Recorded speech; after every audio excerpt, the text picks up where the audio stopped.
It's time to stop demanding that Britain apologise for slavery by Ada Akpala.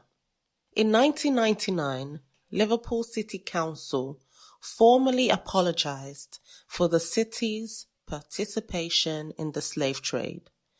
The seaport city, which served as Britain's primary slave port during the 18th century, felt compelled to express its regret for the impact the Euro-American trade had on millions of people around the world. Some scoffed at the apology, claiming it was too little, too late. In 2006, during a commemorative event for the bicentenary of the abolition of the Slave Trade Act, Tony Blair expressed deep regret and sorrow for Britain's participation in the transatlantic trade. He acknowledged the unbearable suffering it caused and called it a profoundly shameful chapter in British history.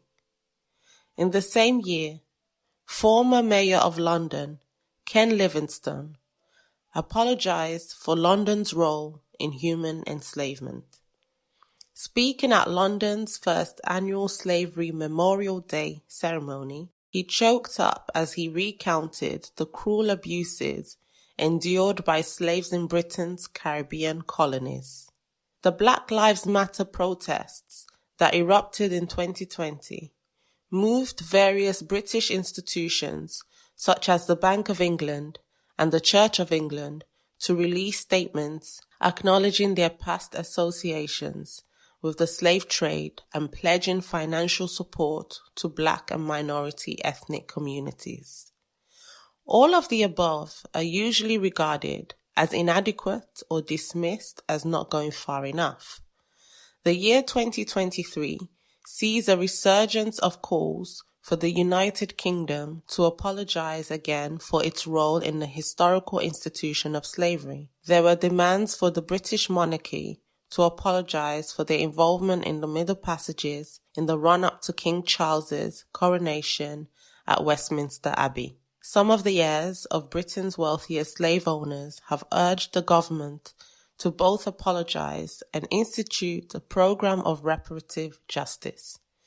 There are numerous arguments for and against reparations, with some claiming that Britain was built on slave labour and thus owes a debt not only to descendants of slaves, but also to taxpayers whose money was used to compensate slave traders and owners. Others raised doubts regarding the feasibility of such a procedure, as well as its social and ethical implications. There is a lot of nuance in this area, and whether or not one agrees, the arguments of concerned groups should be heard. However, when it comes to repeatedly calling for your nation to say sorry for its past sins, there has to come a time when we draw a line in the sand. When Labour MP Belle Ribeiro Addy pressed Prime Minister Rishi Sunak to make a formal apology for slavery, she claimed that previous leaders had only ever expressed sorrow or deep regret. It is puzzling that these don't qualify as apologies, given that the main dictionary definition of apology is a regretful acknowledgement of an offence or an expression of regret, all of which have been done numerous times by various British institutions. Nonetheless, what is the likelihood that a formal apology will be accepted if it is made in the exact manner that some demand? Will the admission of guilt lead to a new chapter and a collective sigh of relief from those on both sides of the debate? Or will the apology itself continue to draw complaints and criticism? The latter happened in the Netherlands. In 2022, the Dutch state officially apologised for its role in colonization and the trafficking of humans during the 17th and 18th centuries. Slavery must be acknowledged as a crime against humanity in the clearest terms, according to Dutch Prime Minister Mark Rutte, but once more this was deemed as once again insufficient and even described as having a colonial feel by many critics who argue that the relevant communities were not properly consulted prior to the announcement. Some interest groups reportedly expressed dissatisfaction with the apology's timing, preferring that it was delivered on a date of their choosing. The biggest barrier to the acceptance of apologies or their ability to serve as a means of restoration is the recipient's fixation on establishing trivial criteria that would constitute an ideal apology, or scrutinizing the way the apology was delivered, rather than accepting its authenticity and the accompanying commitment to remedial action.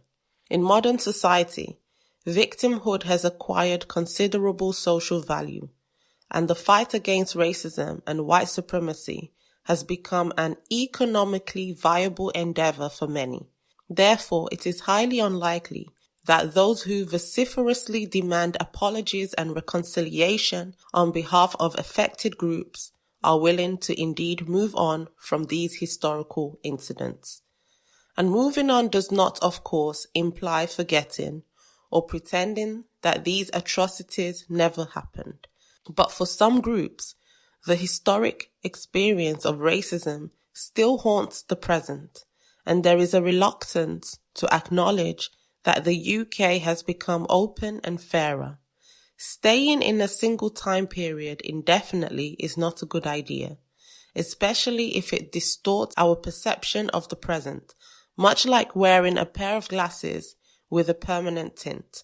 It prevents us from having a clear perspective and breeds a type of negativism that maintains that not much has changed and is likely to change in the future. It is important to remember that the purpose of an apology is to promote healing, not to undo the past. If an apology is made but the pain persists, this does not imply that the apology was not sincere. The triangular trade era was truly horrific, and the memories of it continue to haunt many people and our country as a whole.